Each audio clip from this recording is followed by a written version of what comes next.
आज की वीडियो में हम जानेंगे कि जब कोई यजमान किसी ब्राह्मण आचार्य से पूजा पाठ कराता है तो उस समय आचार्य की कितनी दक्षिणा निर्धारित होनी चाहिए, जिससे कि यजमान भी दक्षिणा के विषय को लेकर भ्रमित न हो पाए और फिर वह शास्त्र सम्मत आचार्य की दक्षिणा दे सके। तो सिद्धांत सार संग्रह के आधार पर हमारे विद्यानंदन शास्त्री जी बताते हैं कि यथोक्ता दक्षिणा दद्यात् ब्राह्मणः क्षत्रियस्तथा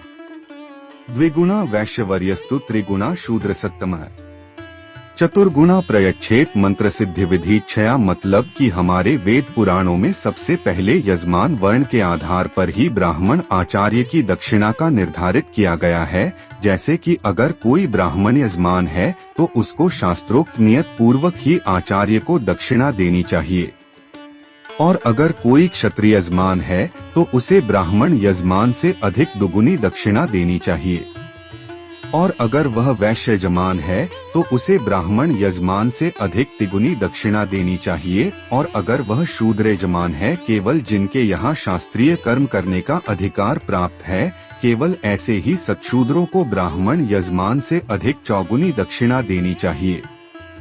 उदाहरण के लिए समझें, जैसे कि कोई ब्राह्मण यजमान है और आजकल के दौर के हिसाब से उसकी सामर्थ्य केवल पंडित जी को 1100 रुपए देने की है तो वह केवल 1100 ही रुपए देगा, और अगर वही क्षत्रिय यजमान है तो वह ब्राह्मण यजमान से अधिक आचार्य को 2200 रुपए देना चाहिए, यानी कि दुगुनी दक्षिणा। इसी तरीके से वैश्य यजमान के लिए तिगुनी दक्षिणा निर्धारित और सत्पात्र शूद्रों के लिए चौगुनी दक्षिणा निर्धारित की गई है। लेकिन इसका मतलब ये नहीं है कि कोई सामर्थ्यवान नहीं है फिर भी उसे पर्याप्त दक्षिणा देनी पड़े।